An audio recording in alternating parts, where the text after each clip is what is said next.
Hello my dear students, कैसे हैं आप लोग। तो बच्चों, आज तो हम यार बहुत दिन बाद मिल रहे हैं। एक्चुअली यार यहाँ पे ना प्रॉब्लम हो गई थी, मैंने एक पोस्ट भी किया था, अगर आपने वो पोस्ट देखा हो। एक्चुअली हुआ क्या था, यहाँ पे ना बहुत ज्यादा हैवी रेन था पिछले 2-3 दिन से, मतलब इट वाज कॉन्स्टेंटली रेनिंग भाई, जिसके कारण ना हमारे एरिया की, बल्कि हम सिर्फ नॉट इन माई एरिया, बल्कि मतलब 7-8 कलेक्टिव एरियाज में ना, पता क्या हुआ था, वो अंडरग्राउंड कुछ हो गया था प्रॉब्लम लाइट के कारण, उसके सॉरी हैवी रेन के कारण भाई, जिसकी वजह से ना मतलब पहले तो वो कहाँ प्रॉब्लम हुआ, कहाँ फॉल्ट हुआ भाई, उसको ढूंढने में ना मैकेनिक्स को बहुत टाइम लग गया। उसके बाद फिर जैसे तैसे वो पता चला, फिर उसको रिपेयर किया, तो भाई मतलब रिपेयर तो हो गया था with in 2 hours, but the problem was वो फॉल्ट पता करने में बहुत ज्यादा प्रॉब्लम लग रहा था। तो यार इसीलिए ना कुछ भी चीजें चार्ज नहीं थी, ना फोन, ना मतलब स्टूडियो पूरा डेड था मेरा, जिसके कारण भाई मैं आप लोगों के लिए रिकॉर्ड नहीं कर पाई। I am so sorry for that, my bad यार, I am so sorry. But चलो अब फटाफट फटाफट जल्दी जल्दी स्टार्ट करते हैं। एंड आई होप आप लोगों ने रिवाइज कर लिया होगा जितना प्रीवियस था। मैंने पोस्ट में यही किया था कि भाई प्रीवियस ईयर क्वेश्चन लगा लेना, मुझे व्हाट्सएप पे सेंड कर देना। कुछ बच्चों ने मुझे सेंड भी किया था भाई, उनको मैंने वहीं पे कमेंट कर दिया था, वेल डन गाइस। एंड भाई जिन लोगों ने नहीं किया, वाई क्यों नहीं किया भाई। हाँ चलो कोई नहीं, अभी डांटने का मेरा कोई मूड वूड नहीं है ऐसा, अभी फिलहाल ना मैं, मेरा ऐसा मन है फटाफट में अब जल्दी जल्दी, जो मेरे 4 लेक्चर आने थे ना वो नहीं आ पाए उस हैवी रेन के कारण, तो अभी मेरा बहुत मन है फटाफट यार मैं इस रिडॉक्स को कंप्लीट करके आगे बढ़ जाऊं। चलो यार ठीक है, आ जाओ जल्दी जल्दी भाई, करते हैं इसको स्टार्ट। तो गाइस, पिछली क्लास में मैंने आपको बैलेंसिंग वगैरह सिखा दिया था, ऑक्सीडेशन नंबर कैलकुलेशन भी सिखा दिया था लास्ट 2 लेक्चर्स में भाई। कितने लेक्चर हो गए हमारे, 2 3 3 हो गए ना। हाँ, तो 3 लेक्चर्स में हमने यही किया है।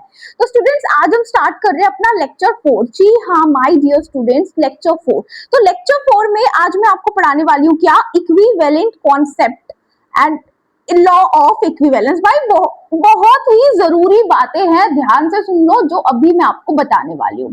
ये लगा लो, पहले आते थे क्वेश्चन बैलेंसिंग के कि वो एक्स वाई जेड बताओ, वो मतलब कितने पानी लगे, कितने एच प्लस लगे वो बताओ, उसका रेशियो बताओ, एक्स बाई वाई बताओ। अब वैसे ही वैरायटी इज डेड, वैसे नहीं आते। आप खोल के देखो जेई मेंस के प्रीवियस ईयर क्वेश्चन किस तरीके के आते हैं, कुछ अलग ही आते हैं। तो थोड़ा सा पेशेंस रखो, बस मुझे ये लेक्चर दे दो और एक अगला लेक्चर और दे दो, बस 2 लेक्चर में मैं आपका ना सारे क्वेश्चन बनवा दूंगी प्रीवियस ईयर क्वेश्चन, ठीक है। चलो स्टार्ट करते हैं कि इक्विवेलेंस कॉन्सेप्ट है क्या। तो भाई मैं ना देखो कुछ ओवर राइट नहीं कर रही हूँ, गंदा गंदा लगता है फिर स्लाइड्स में जब मैं आपको टेलीग्राम पे शेयर करती हूँ। तो let's keep it very clean. तो स्टूडेंट्स देखिए, ये आपकी भाई साहब, ये आपकी क्या है, रिएक्शन है। यार एक सेकेंड, ये माइक ना थोड़ा ऊपर लगा है, बार बार नेक में चिन में आके फंसता है, वॉइस खराब करेगा। अभी ऐसे सही है, हाँ।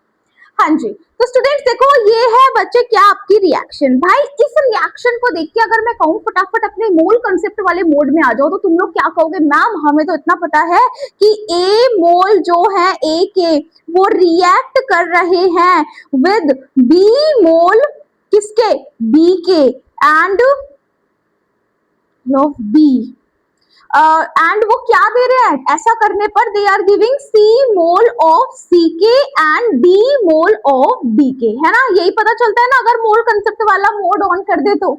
चलो तो फिलहाल मैंने आपको बोला हुआ है भाई मोल कंसेप्ट वाला मोड ऑफ कर दो, क्योंकि अभी हम पढ़ रहे हैं क्या, रिडॉक्स, और इसमें जो मेन चीज है that is your equivalent law, या लॉ ऑफ इक्विवेलेंस, या इक्विवेलेंट कॉन्सेप्ट। तो बच्चे ध्यान से सुनो, मैम पहले ये बताओ कि जैसे आपने मोल को कनेक्ट किया, ऐसे इक्विवेलेंस को कैसे कनेक्ट कर सकते हैं। जी हाँ माय डियर स्टूडेंट्स, हम इसको इक्विवेलेंस के साथ भी कनेक्ट करेंगे। कैसे, देखो हम बोलेंगे कि ए इक्विवेलेंस, हम बल्कि ऐसे बोलेंगे, ऐसे सुनो कि इक्विवेलेंस, इक्विवेलेंस ऑफ ए बराबर है इक्विवेलेंस ऑफ बी के, और ये बराबर है, एक्चुअली ऐसे बोलो कि इक्विवेलेंस ऑफ ए रिएक्टेड बराबर है इक्विवेलेंस ऑफ बी रिएक्टेड के, और ये बराबर किसके है, इक्विवेलेंस ऑफ सी फॉर्म्ड बराबर equivalence of D formed. Ma'am हमें तो कुछ पहले नहीं पढ़ा है, क्या बोला भाई। देखो मोल और इक्विवेलेंट में बच्चे बहुत, देखो फर्क है, तभी तो दोनों को अलग नाम दिया, बट बहुत ज्यादा फर्क नहीं है, आप ध्यान से समझना। It's not a very much difference in these two quantities, there is no that you know a large difference. ध्यान से सुनो भाई, ये चीज समझ में आई, ये जो मैंने आपको कहानी सी सुनाई है ये वाली। इसके बाद आपको एक बात बताती हूँ। अब बच्चों के मन में आ रहा होगा मैम इक्विवेलेंस बताओ क्या होता है। बच्चे देखो इक्विवेलेंस का मतलब होता क्या है, आपको पता है मोल्स क्या होते हैं, बताना जल्दी से, मोल्स क्या होते हैं, मास अपॉन मोलर मास, यही होते हैं ना मोल्स, बताया था ना मोल कंसेप्ट में। हाँ बच्चे इसी तरीके से कनेक्ट करो इक्विवेलेंस को मोल्स के साथ, क्या बोलो, मास अपॉन, अब यहाँ तो मोलर मास था लेकिन स्टूडेंट्स यहाँ क्या आ जाएगा, इक्विवेलेंट मास, क्या आ गया, इक्विवेलेंट मास। तो इस मोलर मास की जगह बच्चे क्या रखना है, इक्विवेलेंट मास। देखो मेरी बात सुनो भाई, ज्यादा ना घबराओ मत। जब मैंने मोल कंसेप्ट पढ़ाया था आप लोगों को तो आप लोगों को दिक्कत हुई थी ना कि अब ये मोल क्या आ गया, अब ये मोलर मास क्या आ गया, लेकिन अब तो पता है ना मोलर मास क्या होता है, एक बताओ जल्दी, एक मोल का mass is your molar mass, अब तो आ गया ना भाई। इसी तरीके से चीजें नई है लेकिन धीरे धीरे टाइम दोगे ना सीख जाओगे। तो इसी तरीके से अभी मोल की जगह अब हम क्या यूज करेंगे, इक्विवेलेंट, फिर मोलर मास की जगह इक्विवेलेंट मास। अब ये क्या होता है मैम ये तो बताओ, तो बता रही हूँ भाई, हैव पेशेंस, सुनो भाई। अब मैं मोल्स की डेफिनेशन तो हटा दे रही हूँ यहाँ से क्योंकि इससे मेरा कोई काम नहीं है। अब बात आती है इक्विवेलेंट मास क्या होता है। तो भाई इक्विवेलेंट मास का मतलब इक्विवेलेंट मास को कैसे निकालोगे, molar mass upon N factor से, molar mass upon N factor. अरे मैम अब ये एन फैक्टर क्या हो गया, अरे यार घबराओ मत, पेशेंस रखो, मैंने बोला है ना मेरे पे विश्वास रखो यार, मैं सारा कराऊंगी, समझ और समझा के कराऊंगी। आपको पता है मैं कभी कुछ नहीं रटवाती आपको, है ना मैम, मैं बस समझा कर फिर बोलती हूँ कि यार अब याद कर लो, पर पहले समझाती हूँ।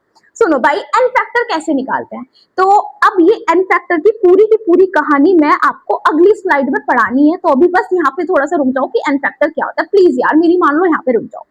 अच्छा मैंने बोला, मैंने कहा इक्विवेलेंट मास को इसमें पुट कर दो, देखो यहाँ पे, तो आप क्या बोलोगे कि मैम देखो इक्विवेलेंट्स आ गए क्या, मास अपॉन में मोलर मास को ना मैं शॉर्ट से लिख रही हूँ एमएम करके, इस तरीके से मोलर मास, ये देखो मोलर मास, ये चला गया एन फैक्टर, ठीक है। अब मैंने बोला, मैंने कहा डिड यू नो कि molar mass upon sorry mass upon molar मास क्या होता है, बताओ क्या होता है ये, क्या मोल्स पता है, moles is equal to mass upon molar mass, पढ़ा है ना ये तो। हाँ तो भाई इक्विवेलेंट्स क्या आ गए, मोल्स इनटू एन फैक्टर, ठीक है। तो इक्विवेलेंट्स का फॉर्मूला क्या आ गया, मोल्स इनटू एन फैक्टर, क्या आ गया भाई, मोल्स इनटू एन फैक्टर। अब ये आपने कर लिया, अभी मेरे साथ याद इसका पहला फॉर्मूला क्या आया, मोल्स इनटू एन फैक्टर।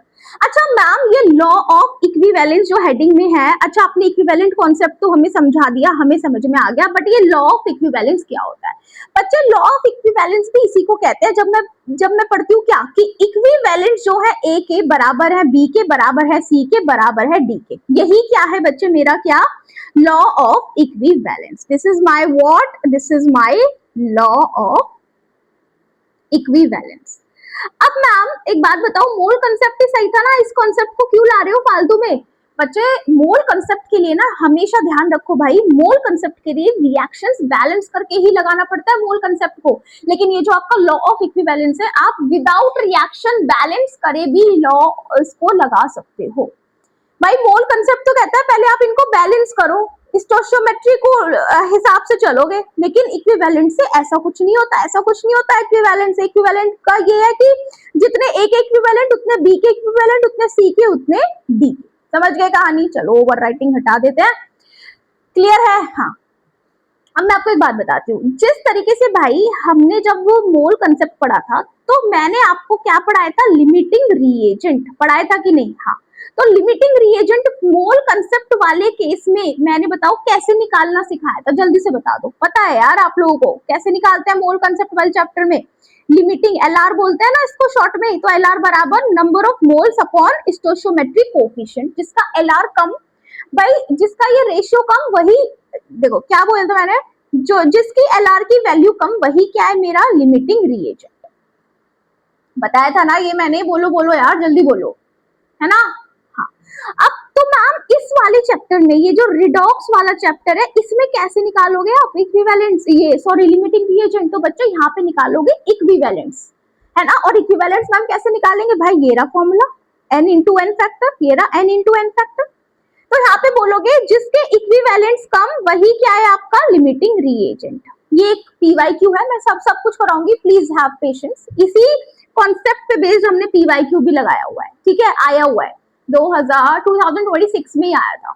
चलिए तो बच्चे अभी आगे बढ़ते हैं। हाँ जी, तो अब सवाल उठता है कि मैम आपने जो डेफिनेशन रोकी थी इक्विवेलेंस की, वो एन फैक्टर पे आके रोक दी थी। अब आप जल्दी से बता दो एन फैक्टर होता क्या है। तो बच्चे एन फैक्टर देखो, रिएक्शंस जो होती है ना हमारी स्टूडेंट्स, रिएक्शन मेरी दो टाइप की होती है।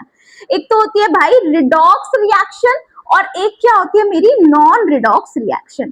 तो भाई पहले नॉन रिडॉक्स रिएक्शन के लिए, अच्छा रिडॉक्स रिएक्शन क्या होता है, जहां पर साइमल्टेनियसली, बताओ जल्दी, जहां पर साइमल्टेनियसली रिडक्शन भी हो रहा हो और ऑक्सीडेशन भी हो रहा हो।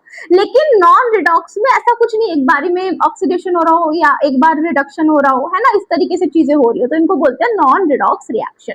चलो तो अभी मैं इसको हटा रही हूँ, या चलो रहने दो। अब बात करते हैं सबसे पहले नॉन रिडॉक्स रिएक्शन की। तो भाई नॉन रिडॉक्स रिएक्शन की जब मैं सबसे पहले बात करूंगी तो ध्यान से सुन लो होगा क्या। सबसे पहले देखो, अगर मेरे पास आता है एसिड्स, तो भाई एसिड्स के लिए कोई आपसे बोले कि एन फैक्टर बताओ, तो आप क्या बोलोगे, उसकी बेसिसिटी। और बेसिस के लिए एन फैक्टर क्या होता है, उसकी एसिडिटी। अब मैम ये बेसिसिटी क्या होता है बच्चों, एसिड्स के लिए बेसिसिटी का मतलब ये है कि कितने H प्लस रिप्लेसेबल हैं, या उसके पास कितने H प्लस हैं। और बेसिस के लिए एसिडिटी का मतलब होता है कि OH, कितने OH आयंस रिप्लेसेबल है, या कितने OH आयंस उसके पास है। सही बात, सही बात।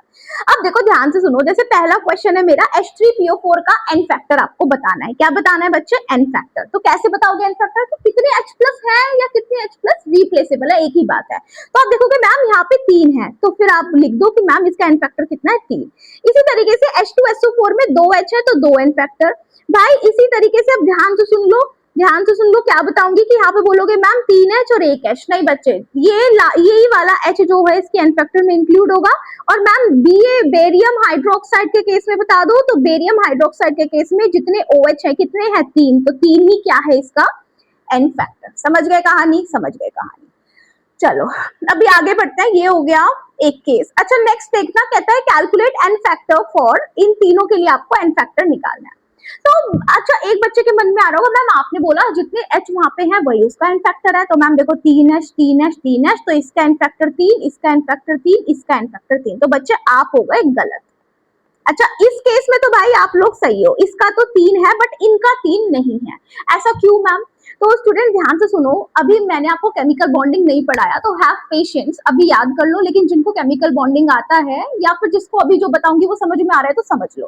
भाई ये इनके 3 नए, मतलब इनके स्ट्रक्चर्स ऐसे होते हैं। अब यहाँ पे एक्चुअल में होता क्या है कि देखो ये स्ट्रक्चर है कि जितने H O से डायरेक्टली कनेक्ट है, जैसे आप देखोगे ये H डायरेक्टली O से कनेक्ट है, तो भाई ये इंक्लूड किस में होंगे, एन फैक्टर में। क्यों, क्योंकि देखो जब ये भाई यहाँ से H जाएंगे तो ये H प्लस की फॉर्म में हमेशा H जाता है, तो यहाँ पे माइनस रह जाएगा, ये माइनस रह जाएगा। और ये माइनस ना रेजोनेंस स्टेबलाइज्ड, या बोल दो क्या बोल दो कॉन्जुगेशन में है। अब ये क्या होती है, ये दोनों शब्द जो आपने बोले, रेजोनेंस स्टेबलाइज्ड आपने बोला, और आपने क्या बोला, कॉन्जुगेशन। तो भाई ये अभी मैं आपको कुछ नहीं बताऊंगी, ये ऑर्गेनिक में पढ़ेंगे, अच्छे से पढ़ेंगे, है ना, इसीलिए मैं बोल रही हूँ। चलो थोड़ा देख लो यार, पहले समझ लो। अभी मान लेते हैं आपको ये आते हैं पहले से, है ना। अभी फिर मैम जिनको नहीं आते वो क्या करें वो भी बताऊंगी, रुक जाओ, पहले समझ लो कि आता है आपको। तो भाई ये नेगेटिव देखो, रेजोनेंस स्टेबलाइज्ड, क्या कर दिया मैंने, अरे अच्छा अच्छा अच्छा, रेजोनेंस स्टेबलाइज्ड है, ये क्या है, रेजोनेंस स्टेबलाइज्ड है। इसी तरीके से देखो ये H जाएगा यहाँ नेगेटिव, नेगेटिव सिंगल डबल, फिर नेगेटिव सिंगल डबल। लेकिन अगर ये H जाएगा, ध्यान से सुनो, अगर ये H चला गया तो डायरेक्टली इस पे क्या आएगा, नेगेटिव, और ऐसा अलाउ नहीं है। भाई मुझे पता है आप लोगों को समझ नहीं आ रहा है, क्योंकि यार ये मैंने ना अभी पढ़ाया नहीं है, ये ऑर्गेनिक का पार्ट है ना, मैं आपको पढ़ा ही नहीं रही हूँ अभी, बस आप याद कर लो, याद कर लो कि ऐसा यहाँ पे नहीं है। तो भाई यहाँ पे सिर्फ दो जाएगा, इसकी बेसिसिटी कितनी जाएगी, 2। इसी तरीके से यहाँ पे ये एक ही केस है, ये 2 ऐसे केस नहीं है, तो भाई इसकी बेसिसिटी कितनी जाएगी, एसिड्स की बेसिसिटी, हाँ कितनी जाएगी, इसकी एन फैक्टर 1 हो जाएगा। समझ गए कहानी। तो अभी प्लीज यार याद कर लो, मैं ना इवन ये भी हटा दे रही हूँ फालतू में, आप लोग अभी it's not a part here, ये मैं आपको ऑर्गेनिक में समझाऊंगी। प्लीज अब याद कर लो कि H3PO4 में कितना है, 3, इसमें एन फैक्टर कितना है, 2, इसका एन फैक्टर कितना है, 1, है ना। चलो अभी आगे बढ़ते हैं। तो guys next we have ions का एन फैक्टर हमें पढ़ना है रिडॉक्स नॉन रिडॉक्स के केस में। तो भाई आयन जैसे मैंने आपको बोल दिया, मैंने कहा बताओ Cl माइनस का एन फैक्टर क्या है। तो आप इसको देखते क्या कहोगे कि मैम इस पे जितना चार्ज है, तो कितना चार्ज है, इस पे चार्ज है -1 का, लेकिन एन फैक्टर आप 1 ही बोलोगे, समझ गए। हाँ चलो तो बात कर लेते भाई, मैंने कहा बताओ PO4-3, भाई इसका नाम क्या है, इसका नाम क्या होता है जल्दी बताओ, फॉस्फेट आयन। क्या बोलते हैं इसको, फॉस्फेट आयन, क्लियर है, यस। अच्छा इसको क्या बोलते हैं, सल्फेट आयन। क्या बोलते हैं इसको, सल्फेट आयन। इसको क्या बोलते हैं, क्लोराइड आयन। इसको क्या बोलते हैं, ऑक्सलेट आयन। इसको क्या बोलते हैं, अमोनियम आयन। ठीक है, मैंने कहा इसका एन फैक्टर बताओ, तो आप बोलोगे जितना चार्ज यानी 3। इसका एन फैक्टर बताओ 2, इसका 1, इसका 2, इसका 1। क्लियर हो गए। आयंस के एन फैक्टर उनका चार्ज के बराबर होता है, चार्ज के मैग्नीट्यूड के बराबर होता है। चलिए अब बात करते हैं कि अगर आ गया कंपाउंड या कोई सॉल्ट आ गया, जो भी एक नॉन रिडॉक्स का टाइप है, तो उसके केस में एन फैक्टर कैसे निकालोगे, जिसका पहला एग्जांपल उसने क्या दिया, BaCl2। तो भाई BaCl2, अब आप जब इसको डिसोसिएट कराओगे you will get Ba+2 plus twice of Cl minus. तो स्टूडेंट्स कंपाउंड्स के केस में एन फैक्टर कैसे निकालते हो, कंपाउंड्स के केस में कि टोटल चार्ज या तो कैटायन पे टोटल चार्ज बता दो या एनायन पे। तो अगर आप बोलोगे कि भाई बेरियम पे टोटल चार्ज कितना है +2 का, तो एन फैक्टर कितना हो जाएगा स्टूडेंट्स इसका 2।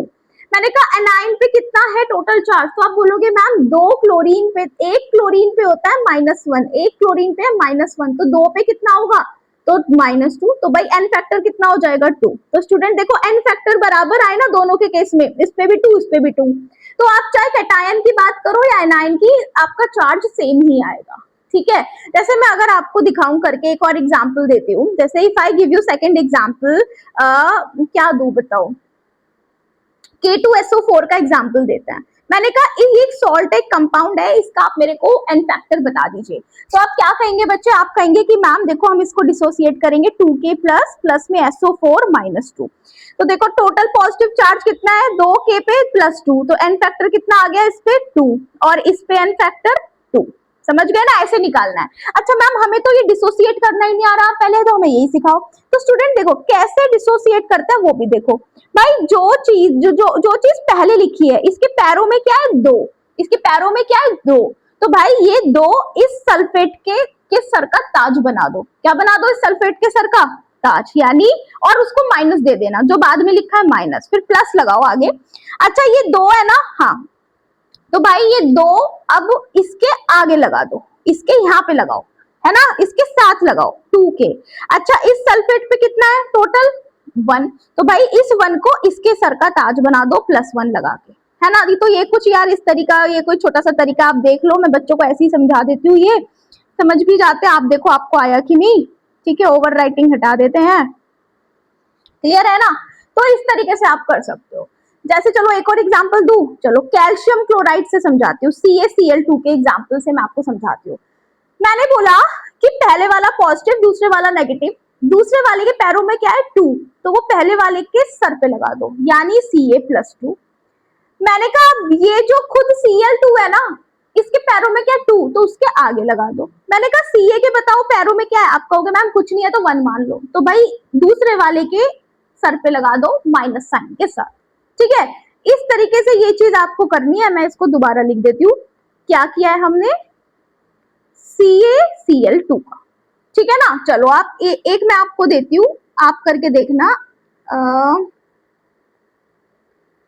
एक ये करना MgCl2 का करके दिखाना मेरे को, ठीक है, और कमेंट में लिख देना, मैं बता दूंगी सही किया है कि गलत। चलो अभी आगे बढ़ते हैं भाई। तो हाँ देखो भाई अभी आगे आ गया क्या, नॉर्मैलिटी, है ना। हाँ तो भाई डिड यू नो कि मोलैरिटी बराबर क्या होता है, मोलैरिटी बराबर होता है moles upon volume of solution in litre. ये पढ़ चुके हैं कॉन्सेंट्रेशन टर्म्स वाली प्लेलिस्ट में, यस।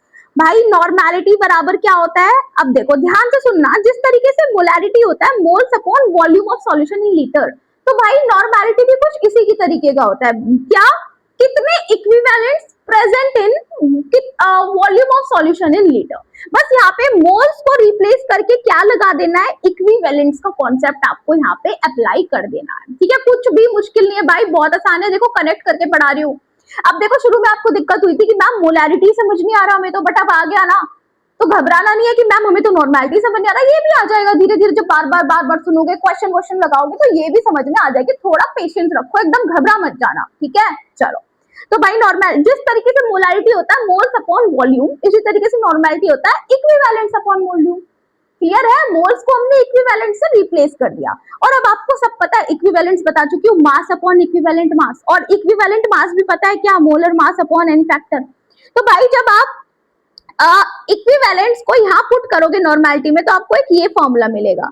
लेकिन स्टूडेंट इक्विवेलेंट मास यहाँ पे क्वांटिटी आ जाती है, तो आपको निकालना होता है, तो ये बराबर होता है molar mass upon N factor. भाई जब आप इस पूरे के पूरे को यहाँ पे पुट करोगे तो आपको ये फॉर्मूला मिलेगा, normality is equal to mass upon molar mass into n factor upon volume. अब मुझे एक बात बताओ, क्या mass upon molar mass n होता है, नंबर ऑफ मोल्स? हाँ, तो मैंने इसकी जगह क्या पुट किया, एन। मैंने क्या पुट किया भाई यहाँ पे, एन। अब बताओ अगर मैंने इसको एन मान लिया तो एन डिवाइडेड बाय वॉल्यूम, देखो यहाँ वॉल्यूम है ना, तो एन बाय वॉल्यूम क्या होता है, मोलैरिटी। ये कैपिटल एम मतलब मोलैरिटी। तो भाई हम इसको पहले तो हटा देते हैं, ये जो ओवर राइटिंग है। तो अब मैंने यहाँ पे क्या किया, मैंने कहा यहाँ पे देखो इन तीनों की जगह लगा दिया क्या, मोलैरिटी। तो देखो फाइनल मेरा फॉर्मूला क्या बना, मोलैरिटी, और ये n factor as it is रहा, जिसको मैंने ऐसे पुट कर दिया। तो भाई एक मेरे पास नया फॉर्मूला आया, and that was my normality का क्या फॉर्मूला आया, molarity into n factor, molarity into n factor. चलो मेरे साथ अभी याद करो, याद करो, 5 बार बोलो, आंख बंद करो, 5 बार बोलो। क्या बोलोगे, नॉर्मैलिटी बराबर molarity into n factor, molarity into n factor, molarity into n factor, molarity into n factor, molarity into n factor. ठीक है ना? हाँ चलो, तो याद हो गया ना, नॉर्मैलिटी का फॉर्मूला क्या है, मोलैरिटी से मल्टीप्लाई कर दो एन फैक्टर। ठीक है हाँ भाई। अब मैं ना आपको कुछ चीजें और बता दूं, देखो इन रिएक्शंस के बिना भाई ये चैप्टर ना बहुत ही अधूरा सा है, बहुत ही ज्यादा अधूरा है। यार एक सेकंड रुको, यहाँ पे हम कुछ वो दे सकते हैं क्या? हाँ देखो, जो चीज मुझे पसंद आ जाती है ना गाइस, मैं ना उसको अपना दिल दे देती हूँ। तो मैं ना यहाँ पे, ये क्या हो गया, अच्छा इसको हम ऐसे कर सकते हैं। हाँ तो भाई इस वाले फॉर्मूले को, इस वाली पूरी शीट को ना मैंने अपना दिल दे दिया। क्यों दे दिया मैम? भाई अभी पता चलेगा जब क्वेश्चन लगाओगे ना PYQ JEE मैन, तब पता चलेगा मैंने कि आज तक मैंने किसी को दिल नहीं दिया, लेकिन मैंने आज पहली बार इस स्लाइड को अपना दिल दे दिया। क्यों मैम? सुनो भाई, मतलब सब भूल जाओ, बस इसे मत भूल जाना। ये रिडॉक्स तो रिडॉक्स डी और एफ ब्लॉक का भी बहुत जरूरी काम है। ये पेज जो मैंने यहाँ लिखा है, ध्यान से सुनो मेरी बात, जो मैं बोलती हूँ आप PYQ लगाते हो, आप देखते भी हो ना बहुत सारी चीजें, मैं ऐसे ही नहीं बहुत काम की बातें बोलती हूँ, है ना। जो बच्चे इतने रेगुलर तरीके से पढ़ रहे हैं वो समझते होंगे। भाई याद कर लो, KMnO4 क्या बोल रही हूँ मैं, KMnO4 और K2Cr2O7 बहुत ज्यादा स्ट्रॉन्ग ऑक्सीडाइजिंग एजेंट है। अच्छा मैम इसका नाम क्या है? भाई इसका नाम क्या है जल्दी बता दो, आपको मुझे बताना चाहिए इसका नाम क्या है। KMnO4 इज पोटेशियम पर मैग्नेट। क्या बोलते हैं इसको? पोटेशियम पर magnet. And K2Cr2O7 is potassium dichromate. क्या बोलते हैं स्टूडेंट्स इसको? Potassium dichromate. भाई ये दोनों के दोनों बहुत अच्छे स्ट्रॉन्ग ऑक्सीडाइजिंग एजेंट हैं। अच्छा अगर मैम ये दोनों OA हैं, मतलब ऑक्सीडाइजिंग एजेंट, यानी ये दूसरे का क्या करेंगे, ये मैं पढ़ा चुकी हूँ, जल्दी बताओ, दूसरे का ऑक्सीडेशन, लेकिन खुद का ये भी पढ़ा चुकी हूँ, खुद का रिडक्शन। ध्यान रहेगी ये बातें, ध्यान रहेगी, हम पढ़ चुके हैं, रिवाइज करा दिया। तो भाई ये बहुत अच्छे ऑक्सीडाइजिंग एजेंट है, यानी दूसरे को हमेशा ऑक्सीडाइज करेंगे, खुद रिड्यूस हो जाएंगे। ध्यान से सुनना कि भाई KMnO4 में आप देखोगे, KMnO4 में जो Mn है वो +7 में प्रेजेंट है। हाँ तो अगर क्वेश्चन में लिखा आता है कि एसिडिक मीडियम में रिएक्शन हो रही है, तो Mn +7 को कन्वर्ट कर देना Mn +2 से। और बेसिक या न्यूट्रल मीडियम की बात की तो +4 में भेजना है, और अगर स्ट्रॉन्गली बेसिक की बात करें तो Mn +6 में आपको उसे कन्वर्ट करके दिखाना है क्वेश्चन में। कैसे क्या कब करना है मैं क्वेश्चन कराऊंगी तब समझ में आएगा, अभी प्लीज सुन लो, याद करो, इवन अभी सोचना नहीं है ये कहां से आया, कैसे आया, क्यों आया, याद कर लो बस। जो बोल रही हूँ वो कर लो प्लीज याद कर लो। चलो नेक्स्ट आया K2Cr2O7। भाई इसमें अच्छा निकाल के दिखाऊं क्या ऑक्सीडेशन स्टेट? हाँ चलो निकाल देते हैं। देखो K2Cr2O7, भाई इसमें Cr की ऑक्सीडेशन स्टेट अगर आपको निकालनी है तो भाई K पे बताओ क्या है? ये एक एल्कलाई मेटल है और एल्कलाई मेटल के केस में हम उनकी ऑक्सीडेशन स्टेट +1, वो रूल्स याद है ना, रूल समझाए थे। तो भाई K की ऑक्सीडेशन स्टेट क्या जाएगी? +1, यानी 2 बार है तो 2 इंटू +1 एंड प्लस में इसकी ये जो है ना क्रोमियम को क्या मान लो आप? क्रोमियम को हम मान लेते हैं क्या? x मान लो। तो भाई 2x प्लस में 7 और ऑक्सीजन का होता है -2 बराबर 0। तो स्टूडेंट जब कैलकुलेट करोगे ना यू विल गेट x बराबर +6। ओके यस, तो देखो x बराबर क्या आ गई? +6। और स्टूडेंट्स ये क्या होता है जब ये ऑक्सीडाइज हो रहा होता है तो खुद रिड्यूस होता है तो ये +3 ऑक्सीडेशन स्टेट में कन्वर्ट हो जाता है। बताओ समझ गए बात या नहीं समझ गए मैम? चलो तो ये क्लियर है यार, ये याद ही करना है। मेरी बात सुन लो यार, मैं डांट दूंगी वरना अगर तुमने याद नहीं किया तो। ठीक है याद ही करना है ना? जो कह रही हो सुन लो, वरना अपने आप जब PYQ लगाओगे या इस जर्नी के अंत में जाओगे ना आप भी कहोगे यार मैम ने सही कहा था। चलो नेक्स्ट पे आओ। नेक्स्ट है मेरे पास क्या? थर्ड वाला पॉइंट कहता है कि Na2H2O3 ने रिएक्शन किया आयोडीन के साथ। जी हाँ बच्चे, ये जो H2O3 माइनस, ये देखो यहाँ से जो मेरे को आयन मिलेगा ना वो मिलेगा क्या? H2O3-2। तो इस आयन का क्या नाम है? Thiosulphate ion. ये जो H2O3-2 है क्या नाम है? Thiosulphate ion. बहुत सारे PYQ में ये नहीं लिखता, बोलता है थायोसल्फेट आयन। अब बच्चों को पता ही नहीं होता क्या होता है थायोसल्फेट आयन। भाई याद कर लो क्या होता है थायोसल्फेट आयन। इसको क्या बोलते हैं? Thiosulphate ion. अच्छा यहाँ पर जो इसकी ऑक्सीडेशन स्टेट है सल्फर की, एक सेकेंड, तो हाँ दैट इज 2। इस सल्फर की है 2, इस आयोडीन की है 0 क्योंकि ये अपनी एलिमेंटल फॉर्म में है। यहाँ पे आयोडीन की है -1, यहाँ पे सल्फर की है 2.5। निकाल के देखोगे तो भाई आप देखोगे कि यहाँ से यहाँ पे सल्फर का +2 से +2.5 यानी ऑक्सीडेशन नंबर भाई क्या हो रहा है? जल्दी बताओ। ऑक्सीडेशन नंबर बढ़ रही है यानी ऑक्सीडेशन हो रहा है, यानी कि ये I2 यहाँ पे कैसे एक्ट कर रहा है? ऑक्सीडाइजिंग एजेंट की तरह। कैसे एक्ट कर रहा है? ऑक्सीडाइजिंग एजेंट, क्योंकि दूसरे का तो देखो कर दिया 2 से +2 यानी ऑक्सीडेशन करा दिया, और खुद का क्या करा रहा है? रिडक्शन। देखो खुद क्या जा रहा है? 0 से -1। खुद का क्या हो रहा है? ऑक्सीडेशन नंबर इनका घट रहा है। लिख दूं क्या इस पॉइंट को? चलो लिख दिया, ऑक्सीडेशन नंबर इनका घट रहा है। याद रहेंगी ना? तो भाई ये प्लीज याद करनी है आपको, सारी की सारी रिएक्शंस याद करनी है। +2 और ये 3 है ना एकदम? हाँ चलिए 3 रिएक्शन याद करनी है। चौथी पे आते हैं, कहता है OA। मैम OA क्या होता है? Oxidizing agent. भाई ऑक्सीडाइजिंग एजेंट, ये C2O4-2 अभी मैंने पढ़ाया था क्या था? ये ऑक्सलेट आयन। भाई यहाँ पे जब दिखोगे तो कार्बन का निकलवाया था मैंने आपको सारे ऑक्सीडेशन नंबर। क्या आया था? +3। यहाँ पे कार्बन का क्या है? +4। तो देखोगे क्या हो गया? +3 से +4 यानी ऑक्सीडेशन नंबर बढ़ गया, यानी कि क्या हो गया मैम? ऑक्सीडेशन हो गया। तो इसका मतलब कि ये किसने किया होगा ऑक्सीडेशन? बताओ जल्दी। तो भाई ये किया होगा ऑक्सीडाइजिंग एजेंट। अब मैम यहाँ पे ऑक्सीडाइजिंग एजेंट क्या है? भाई कुछ भी हो सकता है, K2Cr2O7 हो सकता है, KMnO4 हो सकता है ना?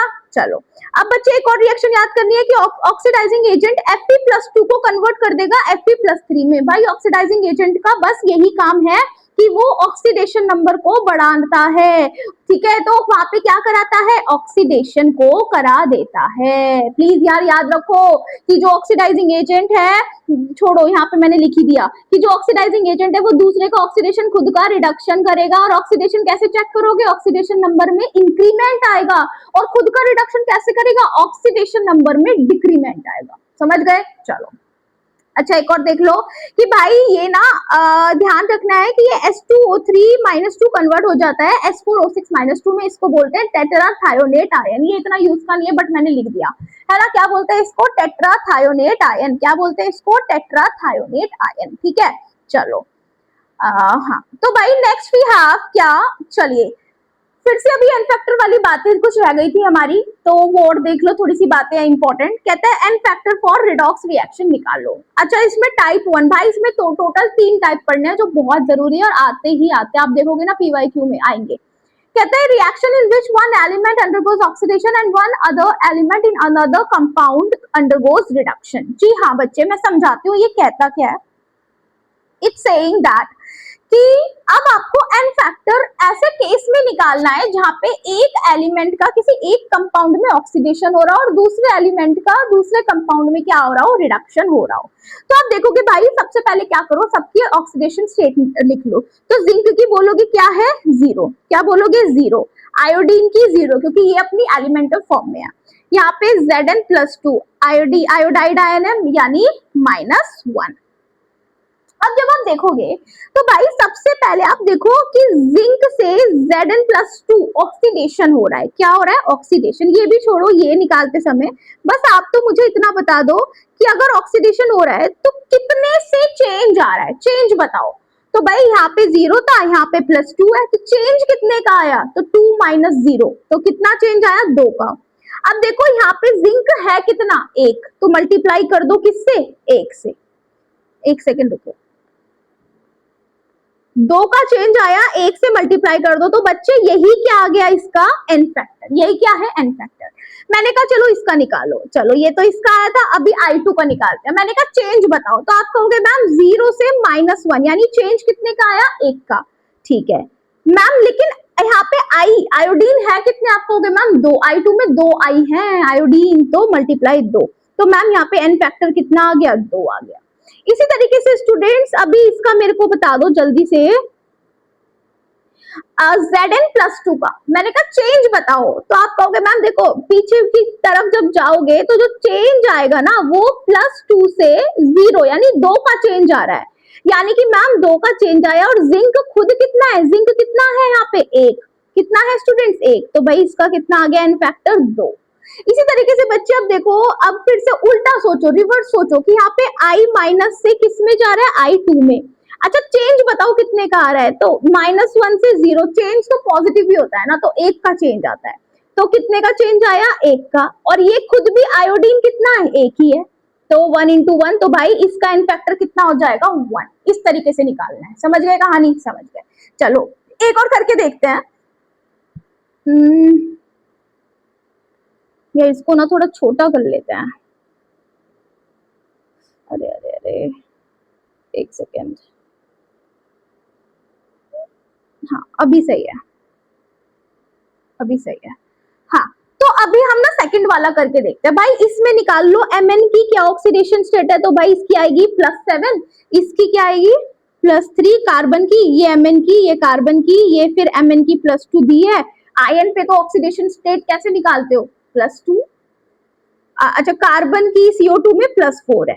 अब मैंने कहा Mn से Mn+2 में देखो, तो भाई Mn+7, यहाँ पे Mn किस में है, +7 में, यहाँ पे +2 में, यहाँ पे किस में है, +7 में, और यहाँ पे किस में है, +2 में। तो बताओ चेंज कितने का आया, तो आप कहोगे मैम इसके रिस्पेक्ट में 5 का चेंज आया। और मैंने कहा बताओ मैग्नीज कितने हैं, तो आप कहोगे मैम मैग्नीज भी कितने हैं, 1, तो इसका एन फैक्टर कितना आ गया, 5। इसी तरीके से मैंने कहा बताओ कार्बन की बात करें कितने का चेंज आया, तो आप कहोगे मैम देखो 3 से 4 में 1 का चेंज आया, यानी 1। और भाई मैम यहाँ पे कार्बन कितने हैं, देखो कार्बन देखो मैम 2 है, तो 2 है तो लो मल्टीप्लाई कर दो 2 से, तो एन फैक्टर कितना आ गया, 2। क्लियर है बात, क्लियर है। चलिए भाई हम ना बड़ा बड़ा लिख रहे हैं, फिर नीचे वाले का कैसे समझाऊंगी मैं आपको, एक सेकेंड छोटा कर दूं, ऐसा सही है ना। हाँ चलो अब आगे वाले का देखो, मैंने कहा इस वाले मैग्नीज का निकाल लो। आप कहोगे मैम चेंज तो 5 का है, अभी रिवर्स करके देखो ना, ऐसे देखा करो, देखो यहाँ से मैग्नीज में कितने का चेंज है, +2 से +7 में चेंज हमेशा पॉजिटिव होता है, तो कितने का है, 5 का। मैंने कहा मैग्नीज कितने, आप कहोगे मैम मैग्नीज कितने, 1, तो लो कितना आ गया मेरा एन फैक्टर 5। इसी तरीके से मैंने कहा यहाँ इसका देखो क्या आया, कितने का चेंज है, 1 का, और कार्बन कितना 1, तो एन फैक्टर भी कितना आ गया, 1। समझ गए कहानी, समझ गए।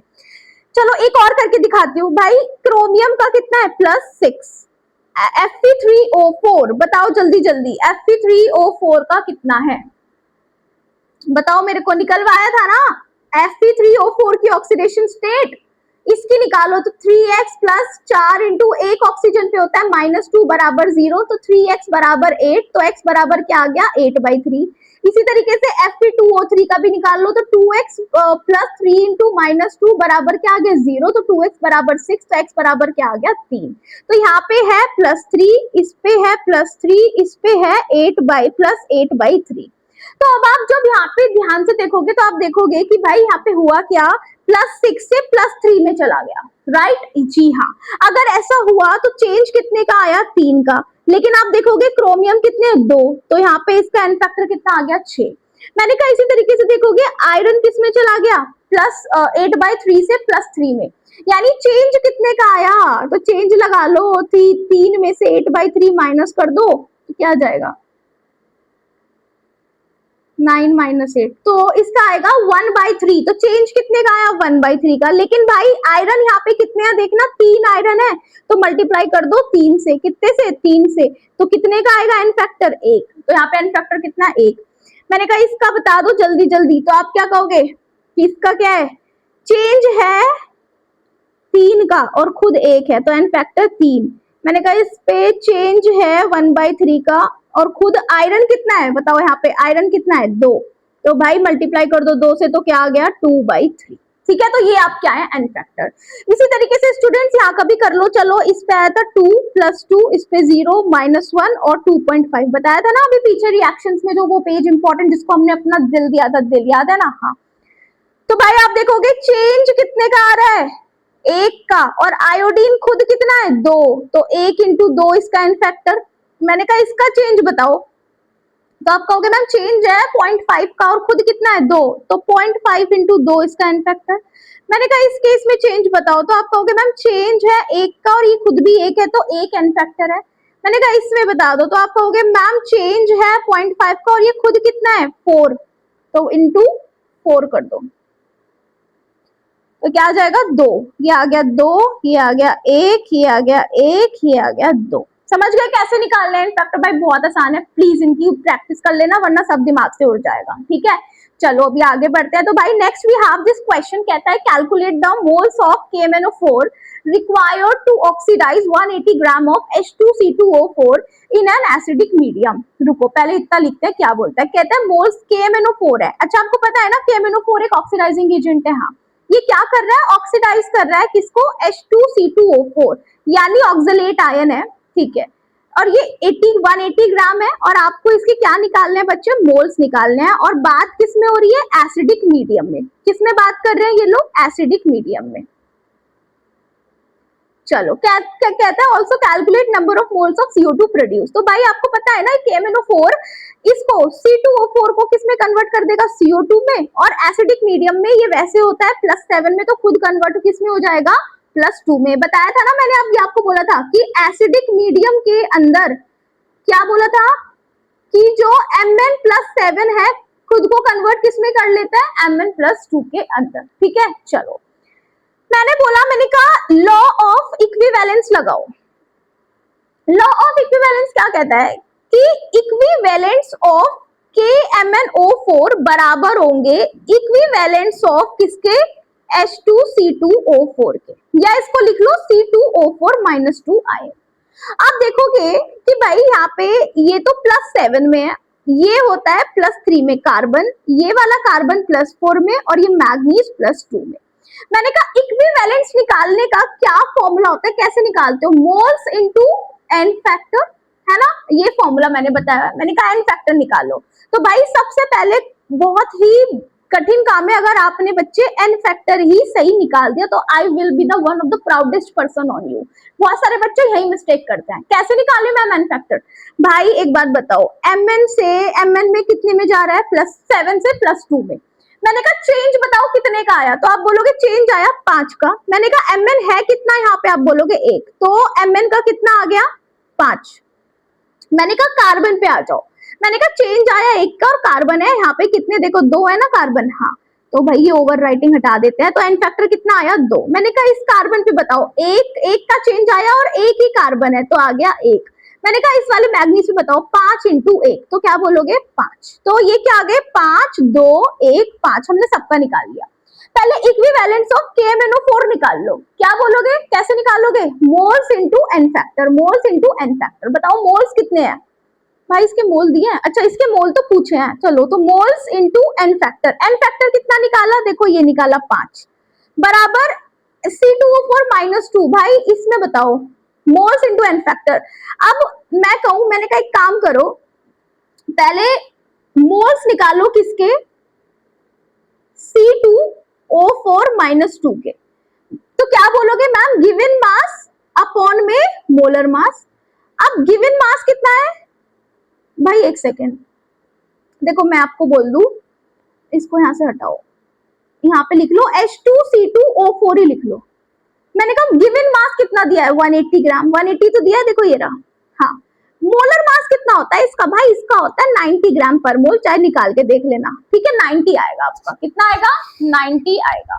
हाँ तो 90, तो भाई यहाँ से कितने मोल्स आ गए, 2 मोल्स आ गए, है ना। तो भाई इसके कितने मोल आ गए, 2 मोल, इनटू एन फैक्टर कितना निकाला आपने इसका, 2, तो कितने आ गए भाई मोल ऑफ KMnO4, 4/5, ठीक है, 4/5। तो एक आंसर तो ये है, लेकिन उसने एक और बोला है कि आपको मोल्स निकालने हैं किसके, CO2, यानी इसके भी आपको CO2 के मोल्स निकालने हैं। तो कैसे निकालोगे बता दो जल्दी, किसी किन्हीं के दो के इक्विवेलेंट के इक्वल रख दो, बस वहां से निकल जाएंगे, है ना। चलो करके दिखा दूं आपको, चलो करके दिखा देते हैं। तो भाई मैंने बोल दिया कि इक्विवेलेंट्स ऑफ H2C2, एक सेकेंड, इसके कितने आए मोल्स, 4/5 और इसके हैं 2, ठीक है। बच्चे अब ध्यान से सुनना एक चीज, रुको। अब आपके जो KMnO4 के जो मोल्स आए हैं स्टूडेंट्स, कितने आए हैं KMnO4 के मोल्स, 4/5, और आपके H2C2O4 के मोल्स कितने दिए हैं, अच्छा ये मोल्स आए हैं ना, ठीक है, 4 इक्विवेलेंट्स, ठीक है, कोई नहीं, चलो ठीक है, मोल्स मैं हटा रही हूँ, अभी इसको हटा रही हूँ।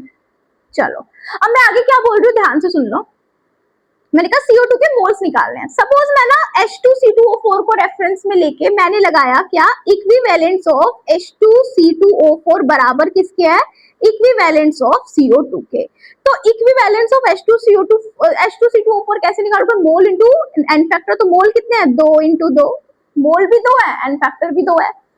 और इक्विवेलेंस ऑफ CO2 यानी मोल्स निकालने इंटू एन फैक्टर, कितना निकाला है CO2 का, बताओ 1, तो भाई यहाँ से मोल्स कितने आ गए, 4, है ना। तो CO2 के ये तो आ गए किसके, CO2 के, और स्टूडेंट्स ये पिंक वाले किसके आ गए, KMnO4 के, ठीक है। चलो चेक कर ले आंसर, चलो 4/5 और 4, हाँ जी स्टूडेंट, तो देखो 4/5 and 4 is your correct answer, ठीक है। चलो ये हटा दिए मैंने ओवर राइटिंग। चलो भाई आज के लिए इतना करते हैं, प्लीज यार इतना पढ़ के आना, रिवाइज करके आना, अगली क्लास में सारी जो आज मैंने आपको सिखाया है ना, सब चीजें काम आने वाली है, ठीक है। चलो गाइस, बेस्ट ऑफ लक, खुश रहो।